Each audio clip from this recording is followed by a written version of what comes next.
Hi, everybody. This is Hondo Carpenter from Sports Illustrated's Fan Nation Las Vegas Raiders coverage, our podcast. I'm excited to have my weekly guest, the great Matt Hladek from thespun.com.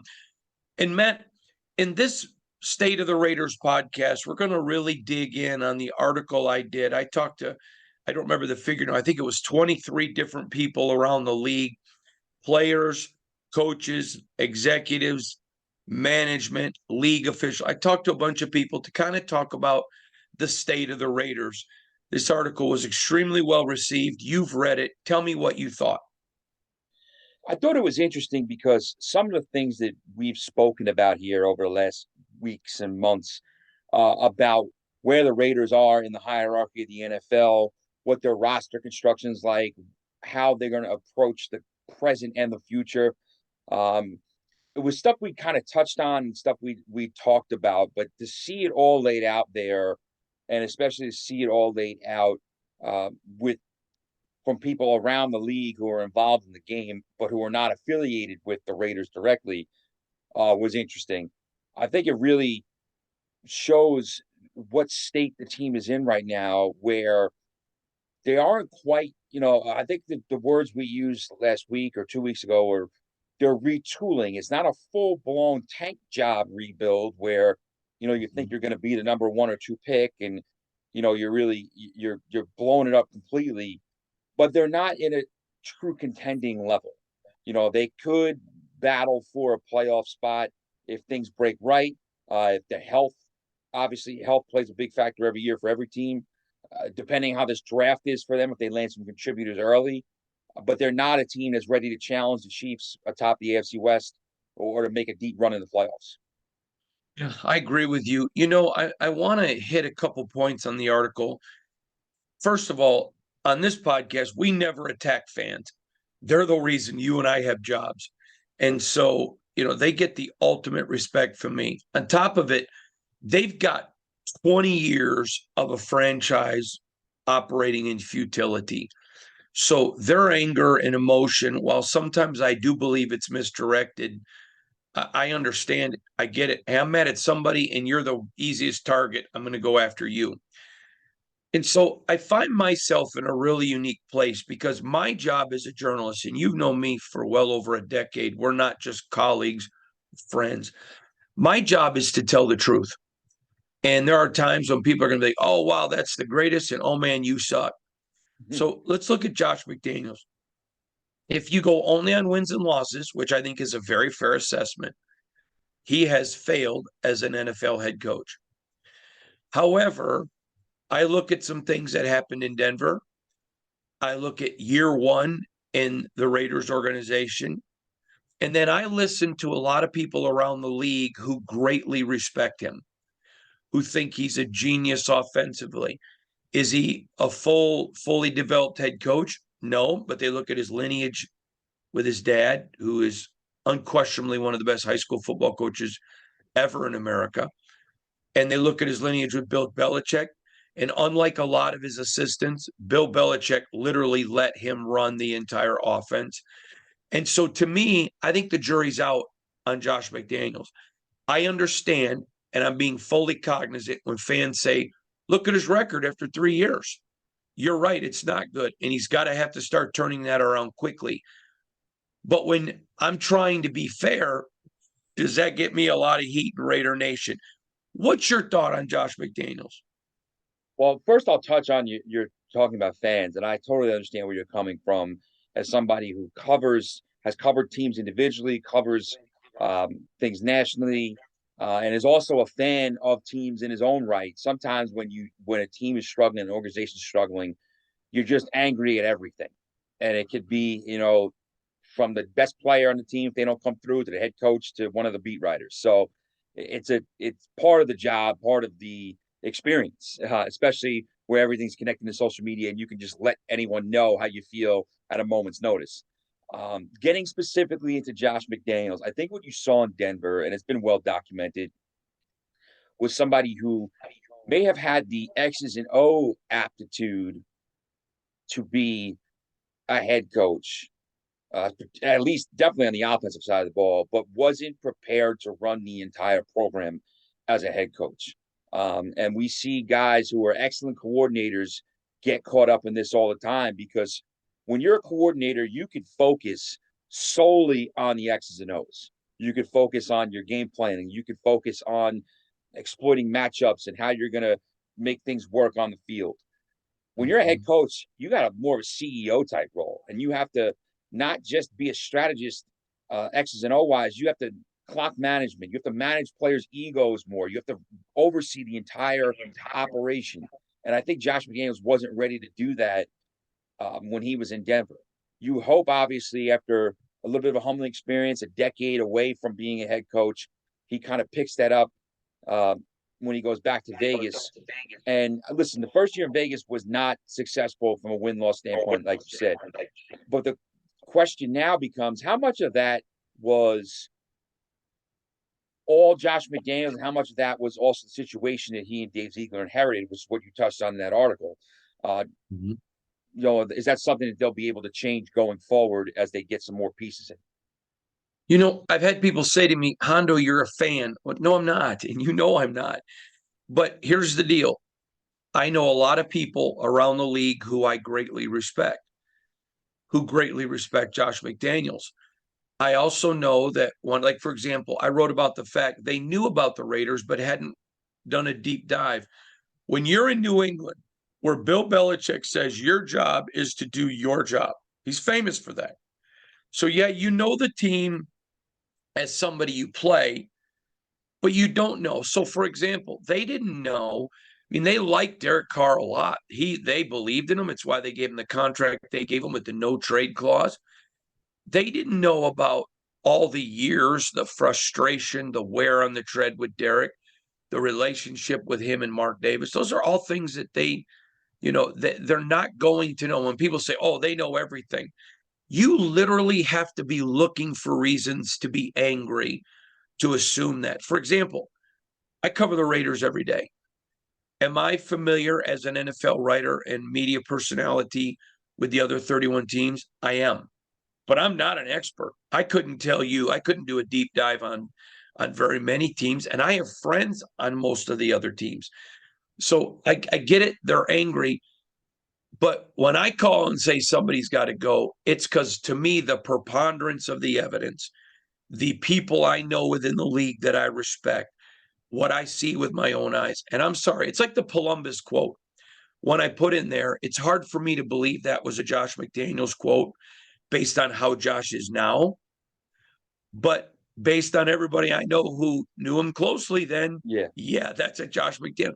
People change. And so my support of him isn't, you shouldn't have questions.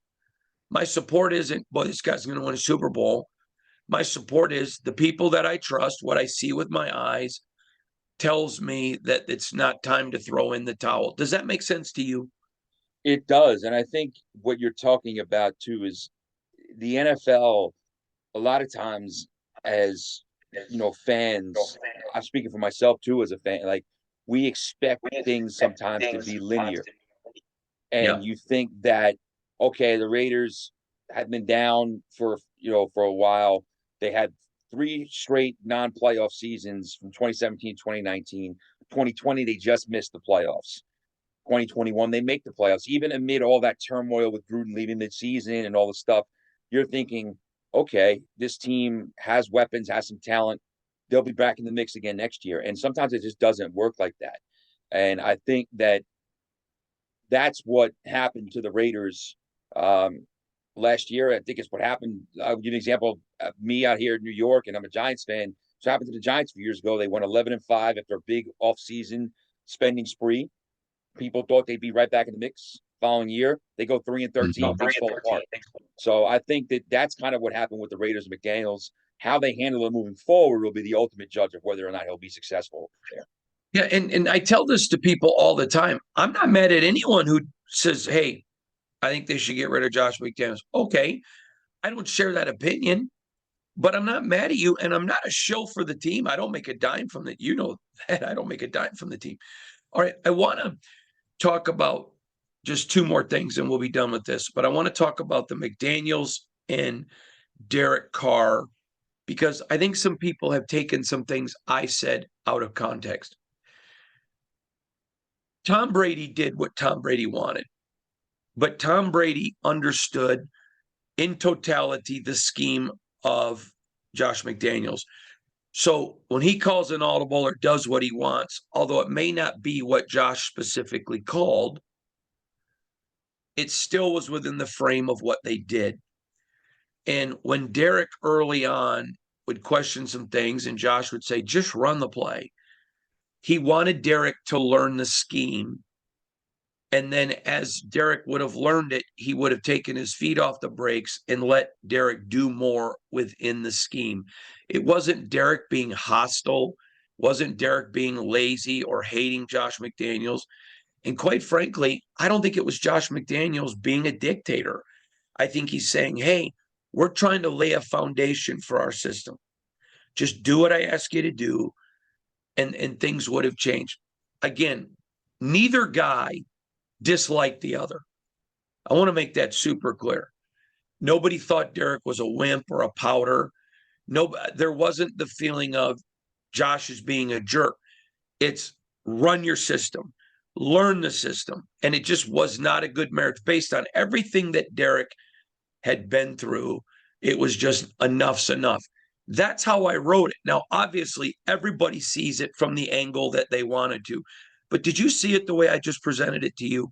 I do, and I think what you're looking at is it's a tough, almost a shotgun marriage, so to speak, because you have Carr, who's been a lifer with that Bingo. organization, and he has been through the good and the bad with the Raiders, and has been through different offensive coordinators, different offensive systems, all these different things, and he's had an overall good NFL career. Now Josh McDaniels comes in and he knows one way to do it, and that's his way. That he's done it with New England. Obviously, he had Tom Brady to work with, who's the greatest of all time, but Brady felt comfortable in McDaniel's system because they worked together for years. They knew they could trust each other, even if, like you said, Brady deviated from the play call. He knew how to make things work within the framework of the system. Derek Carr might be a little bit more skeptical, so to speak, or have different opinions because he's worked under different head coaches and he's worked under dysfunction where, things he's had to adapt and he's had to put the team on his back or carry things in certain ways. And now you have Josh McDaniels, who it wasn't necessarily a thing that he didn't like Derek Carr, but he's got his own way of doing things and he's got his own expectations. And now you have a guy who is, expressing his own opinions, and there's a little bit of friction there. I think it's just one of those things where when you have an established player and then you have a coach come in from outside the organization, it's always can be a little bit of a tough marriage. And sometimes it works, sometimes it doesn't. And it just felt like this one didn't click. I thought it was a divorce that was really good for both parties, in my opinion. Okay, last comment. I laugh sometimes. So when I took this job covering the Raiders, I was very critical of John Gruden in play calling. Now, I want to make it clear, I like John. I thought he was a good coach. I thought he had the team going in the right direction. So it wasn't a dislike of John. But when you point things out on a coach that people love, they get mad. When you point out the things on a coach they hate, they think you're the greatest. And there was a comment that someone made, an executive made, that said in the NFL draft for the last several years, it just appeared the Raiders were playing checkers when everyone else was playing chess. I mean, I thought that was pretty powerful. Your thoughts? Well, we talked about it for years now about some of the moves they made. And when you make a picks like Damon Arnett, like we said, who was not on some teams' Stupid. boards because of off-field issues, and you draft him in the first round, and you take Cleveland Farrell, who was a first-round pick, consensus, but people thought he was going late, and you take him number 4, and you take Alex Leatherwood earlier than people anticipated. Jonathan Abram, another first-round pick that didn't necessarily work out. When you have your own evaluations of players and you kind of deviate from the norm, you always have to deviate a little bit. You have to have your own convictions. But when you really go out on a limb in multiple cases, you'd better be right more often than not. and the Raiders weren't right enough. And also, like you said, there's more than 1 or 2 rounds to the NFL draft. The good teams are able to fill their rosters with productive players from rounds 3 to 5, 3 to 6. Maybe you find something in the 7th round too. And when I say productive players, I mean, your number 2 tight ends, your special teams core guys, maybe a couple of What guys. they did with a Max Crosby. Right, Max Crosby, you strike gold sometimes. But the Raiders didn't do enough of that. So what you saw was a team in 2021 that made the playoffs, but was very top heavy.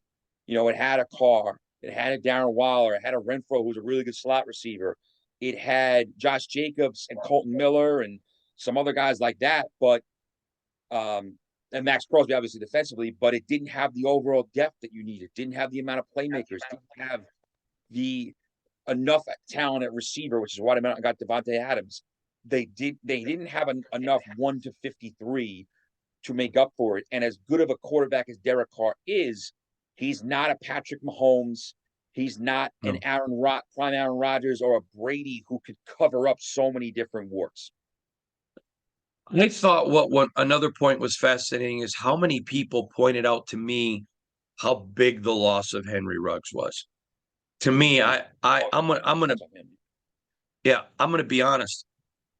I'm so as a father, I'm so angry and horrified at the accident that cost a woman her life that I literally just put that out of mind, because as a dad, it's just horrific. And the more people that kept bringing up, I'm like, you know what? You're right. This kid, his first year was nah, but his second year, he was skyrocketing in the system. And if they would have had him with Devontae Adams last year, oh, dear God, I thought that was a really good point, too. All right. You are the great Matt Hladik from thespun.com. I'm Hondo Carpenter from the Las Vegas Raiders Insider on Sports Illustrated's Fan Nation. Again, this was the state of the Raiders, a good in-depth dive. We'll see you next time talking about our latest mock draft.